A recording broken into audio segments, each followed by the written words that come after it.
আসসালামু আলাইকুম। Hello everyone. ঈদের দ্বিতীয় দিন ফ্যামিলি সহকারে চলে গিয়েছিলাম বড় একটা সুন্দর পার্কে। তো চলুন আপনাদেরকে পার্কটা ঘুরে দেখাই। আমার বাসা থেকে পার্কে যেতে বাসে করে ১ ঘন্টা সময় লেগেছে। আর পার্কটা ছিল খুবই সুন্দর মনোরম পরিবেশ। আপনারা দেখতে পারবেন আস্তে, আস্তে কারণ ক্যাপচার করেছি যতটুকু পেরেছি আপনাদের সাথে শেয়ার করার জন্যই ক্যাপচার করা ভিডিওটা করা। তো এই যে দেখতেই পাচ্ছেন অনেক বড় একটা মাঠ। শুধু এতটুকু না আরও আছে বড় পার্ক সেটা আস্তে, আস্তে দেখতেই পারবেন। এখানে নদীও ছিল, হাঁস ছিল, অনেক রকম হাঁস ছিল দেখতে পাচ্ছেন। চীনা হাঁস, পাতিহাঁস, রাজহাঁস ছিল। পানির কালারটা কিন্তু খুবই অপরূপ সুন্দর ছিল। এরপর আপনারা দেখতে পারবেন একটু অনেক সুন্দর পাহাড়, ইট, তারপরে ছিল পাথর, গাছগাছালি, খুবই মনোরম শান্ত পরিবেশ ছিল।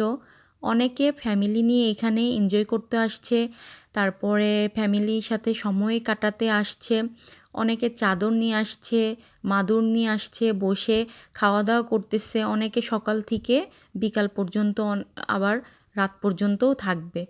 আর পার্কটা কিন্তু ৮টা পর্যন্ত খোলা থাকে। আমি যেহেতু দুপুরে গিয়েছিলাম, বেশিক্ষণ থাকতে পারিনি। বিকালে আবার চলে গিয়েছিলাম বাসায় উদ্দেশ্যে রওনা হয়ে। আর এই যে অনেক বাঙালিরাও ছিল, অনেকে হাঁটতেও আসছে, কেউ কুকুর নিয়ে আসছে, অনেক বাচ্চারা খেলাও করতেছিল ফ্যামিলির সাথে যারা আসছে, অনেক বাচ্চারা সাইকেল চালাচ্ছিল।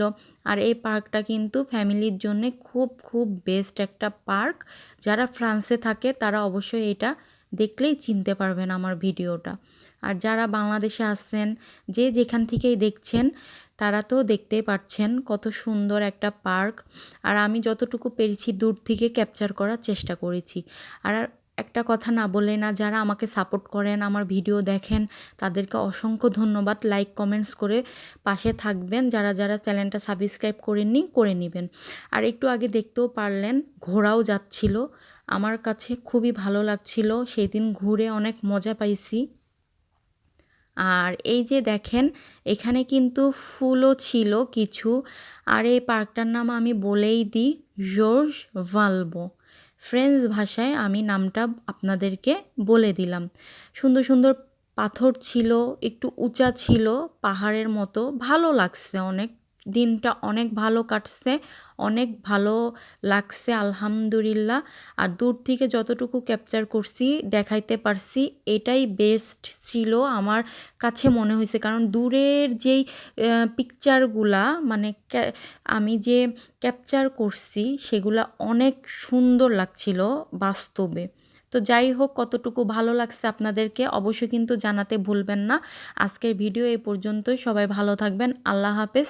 যাওয়ার পথে আমরা বাসায় না গিয়ে চলে গিয়েছিলাম একটু রেস্টুরেন্টে, একটু কিছু অর্ডার করছি, সেটাও আপনাদের সাথে একটু শেয়ার করলাম। খাওয়া দাওয়া করার পরে বাসার উদ্দেশ্যে আমরা রওনা দিয়েছিলাম। আজকের ভিডিও এই পর্যন্তই।